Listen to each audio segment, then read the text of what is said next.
샬롬. 오늘도 하나님의 말씀으로 하루를 시작하는 여러분들에게 하나님의 은혜와 평강이 함께 하시기를 간절히 축복합니다. 오늘 말씀은 어제 말씀에 계속 이어져서 하나님의 기브온 주민 학살죄를 물으셔서 3년간 기근으로 이스라엘을 징계하신 장면의 연속 성상이죠. 어제 어떠한 결과가 있었습니까? 속죄를 위해서 기브온 사람의 요청대로 다윗이 사울의 남은 아들 무비보셋을 제외한 7 아들의 목을 매달죠. 신명기 21장 23절에 따르면 목을 매다는 것은 저주를 받은 것이므로 그날 장사를 꼭 지내야 됩니다.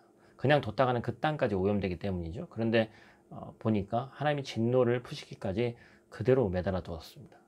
한 여인이 그 저주받은 시체 앞에 자리를 잡았습니다. 그리고 엽기적인 일이 벌어지죠. 매달린 알모니와 무비보셋의 어머니이자 사울의 후궁 리스바가 등장을 하죠. 다윗과 골리앗이 대결할 때 다윗이 너희 군대의 시체를 공중에 세워 땅에 들짐승에 주겠다라고 얘기했는데, 목을 매달린 것도 저주받은 일이지만 그 시신을 제대로 수습하지 못하고 들짐승들의 어떤 또 새들의 먹이로 주게 되는 것은 참으로 저주받은 일이죠. 그것을 막고자 하기 위해서, 그 수치를 막고자 하기 위해서 리스바라는 여인이 그것들을 하고 있는 것이죠.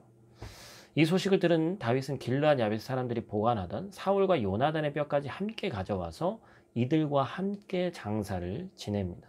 그러자 비로소 하나님이 기도를 응답하시고 비를 내려주시죠. 무엇을 얘기하는 겁니까? 사울과 그 아들들을 장사 지내는 것까지 한 후에 하나님의 진노가 풀렸다는 것은 뭘 의미하는 거예요? 저주를 받아서 목을 매단 것과 그 시체를 잘 거두어서 장사를 지내주는 것은 사실 모순된 일입니다. 본문은 그동안 다윗이 사울을 기름 부음 받은 자이기 때문에 하나님의 심판에 맡겼지 본인의 손으로 그 어떤 것도 하지 않았음을 얘기하고 있습니다. 이것은 다른 말로 하면 아직까지 그 마음 가운데 사울에 대한 인간적인 용서가 다 되지는 않았다는 얘기죠.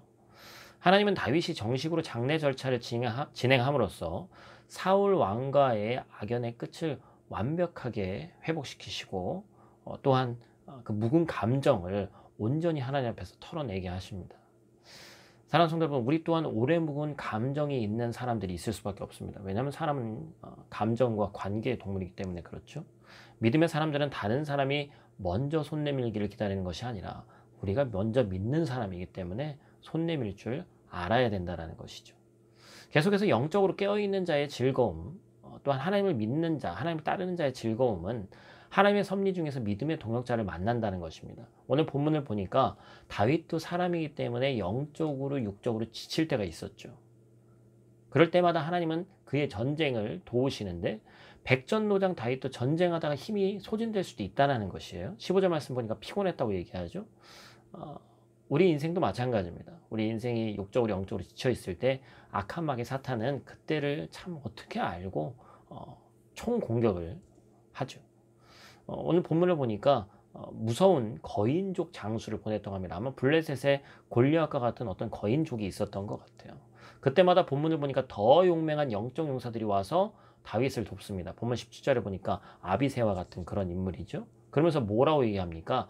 이스라엘의 등불이 꺼지지 말게 하옵소서 하니라. 여러분, 무슨 얘기입니까? 아비새가 다윗을 부르는 관용적 표현이 있는데 이스라엘의 등불이라고 얘기를 하죠. 참 어떤 그 표현보다도 귀한 표현인 것 같아요. 이 전쟁의 승패가 어디에 있느냐? 여호수아가 여리고성을 무너뜨릴 때, 광야에서 모세와 이스라엘이 아말렉과 싸울 때 무엇이 중요했는지를 우리가 보면 알 수 있습니다. 골리앗과 같은 힘과 체력인지, 큰 창이나 예리한 칼이 전쟁에서 중요한 것인지, 그게 아니라는 것이죠. 이 전쟁의 승패는, 특별히 다윗이 함께하는 그 전쟁의 승패는 하나님이 그와 함께 하시느냐 하시지 않느냐, 하나님의 뜻을 묻고 하느냐 그렇지 않느냐의 차례였습니다. 하나님의 뜻을 묻는 사람, 그 한 사람이 있어야 전쟁에서 승리케 하신다는 것이죠. 그리고 그 사람에게 하나님이 믿음의 동역자들을 붙여주셔서 결코 외롭지 않게 하신다는 겁니다. 사랑하는 성도 여러분의 삶의 터전에서 영적인 등불 역할을 잘 감당하시기를 간절히 축복합니다. 하나님이 믿음의 동역자들을 많이 붙여주실 줄 믿습니다. 함께 기도하겠습니다.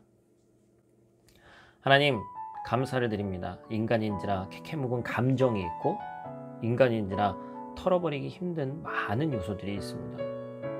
하나님 이 시간 말씀을 통해서 우리 마음 가운데 있던 깊이 있는 미움과 원망의 마음들이 있다면 그 모든 것들을 떨쳐버리고 내가 먼저 손 내밀 수 있는 귀한 하나님의 자녀들 될 수 있도록 하나님 도와주시옵소서. 특별히 하나님 나라를 위해서 우리가 일하고 또한 영적인 싸움을 때때로 해나가는데 하나님 그때마다 도우는 손길을 우리에게 보내주시기를 원합니다. 믿음의 동역자들을 예비해 주시고 특별히 이 해외 생활에서 살아나가면서 나 혼자 살아가는 것이 아니라 하나님이 보내주신 형제 자매들과 함께 하나님 나라 확장을 위해서 이 땅에서도 아름답고 선하게 쓰임받는 살아가는 귀하고 복된 저희들 될 수 있도록 하나님 함께하여 주시옵소서. 오늘 하루도 함께 하실 줄 성령 하나님을 의지하오며 예수님 귀하신 이름으로 기도드립니다. 아멘.